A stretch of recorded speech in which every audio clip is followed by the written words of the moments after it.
kulan wacan dhegeystayaal waxaad ku soo dhawaataan qaybtii 51aad ee sheekadii la magac baxday laab mid ah iyo lur jaceyl oo aad u xiiso badan kuna soo dhawaada dhegeystayaal sheekadana waxaa qalin ku qaatay Al-Abwaan Isma Sitowsi. هادي وهاد هار والبان موجود وهاجا هذا اللي كان حما هاني هبل باهوك سمي هبلايا هذا الاتري للهبل باهوك ميسو ومبي هذا الكمان كدكتاني هورار سن ميديا هل كان كهلانيو هافكي صوبرهان الصاحب ميديا لغو يرتو هنكاغا مدينيا هذا السن لغو يقان هذا مواد المقلين هرسام الراديو ويبورنيهو هرسام موجودي هاتنا انك مقلا hirsama mawjadeedu waa hibata bisahl abuur leh had iyo goor ka dheeho halka bulshada casrigan hadalkoodu dhex yaalo hirsama tub kala soco hadaba soo degso hal tabinta barnaamijyadeeda hagaag haadiyow iminka ba yeeshee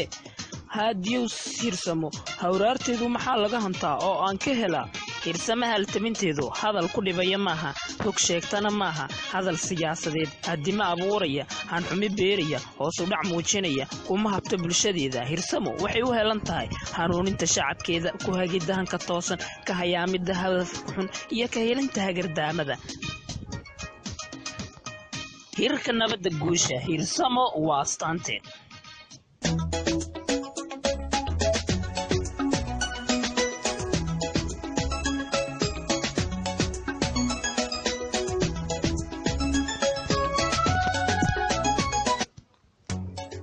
waa tahay dhegeystayaal qaybtan 51aad waxay nooga bilaaban doontaa kayaabidii baari iyo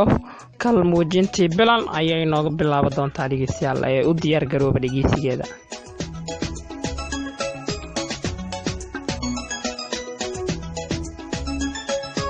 yaa waay ayuu ku soo booday baari cadde asagoo kor u eegin cidda dul taagan ayuu sidaa ku dhawaaqay waa anigee ayay kaga falcelisay dabcan bilan iyo barni waxay isaga ekaayeen dhanka codadka waxaa buu laabtiis ka yidhi talow barni miyaa isla mar qura ayuu wejigiisii kor u aadiyey waaba gabar indhashareer u xidhan yahay baari cadde oo sidaa aan u fahansanayn inanta ayuu ku qiyaasay gabadhii bilan ahayd waxaanu ku yidhi babababa dumaashi bilanay oo maanta igu wax kalaysiisaya bilan oo dhool cadaynaysa ayay uga falcelisay bisinkee maantoo dhan ayaan ku dul taagnaa maadaaba kor ii soo eegay baariyow haa dumaashi waxaan la hadlayay wadnahayga barni misna kalsoonidii qalbigayga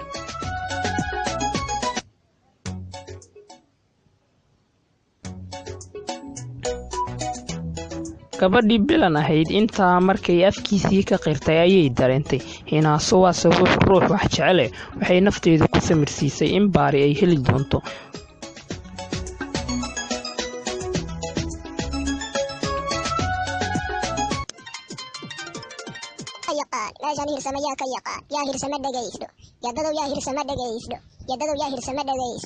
أنا وياه ما حلم ولا ياه الفرد جيت ونبو حافظ على الدورية وكان هذا يوم وأنا تعرف من السؤال وسجل حانوا وراها وحبابا لا كان بيني وعلى فايدين بالربع حادث فايدين الشيبة وحارة وأنا عندك وش إني هرسمة دقيستان هرسمة محل دقيستان هرسمة إذا عنيه وحد بدقيس محل كدقيست اسم كدقيس اسم ما هاني وحد كدقيس يوتيوب كذا وحد قولي هرسمة ميديا مقصا وحد كلا بحب برنامجات كيتبس يا هو العجيبة حد ما نصدقه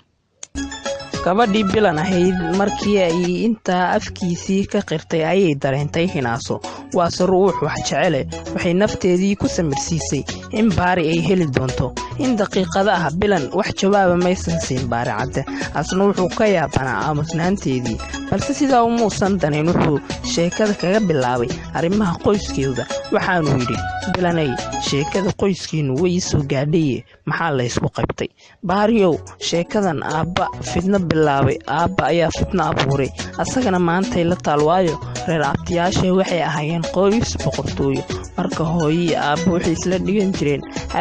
hal iskuul aabbahaygan wuxuu ahaa ruux miyiga ugu yimi inuu wax barto wuxuuna seexin jiray qol yar uu kireystay aabbana wuxuu ahaa nin shaqeeya oo cabitaan wareejiya xillina iskuul dhigta xilligaana waxbarashada waddanka waxay ahayd mid lacag la'aan ah dhegeystayaal halkan ayaan kusoo afjaraynaa qaybta 51 ee sheekada lana soco qaybta xigta ee sheekada oo aad u xiiso badan sheekadan waxaa qalin ku qaatay Alabwaan ismi Fitoosi noqona sheekadan qof ka sheekeeyay balse aan noqon qof looga sheekeeyo waxaa soo hirsamo kuwaanuuni soo hirsamo hadafkaagii helistiisii hirsamo hankaagu ku boqoran hirsamo had iyo jeer helisteennu waa hirkii samaha ku suntanaa hirsamo aniga hirsamo adiga hirsamo isaga hirsamo iyada hirsamo dhammaanteenna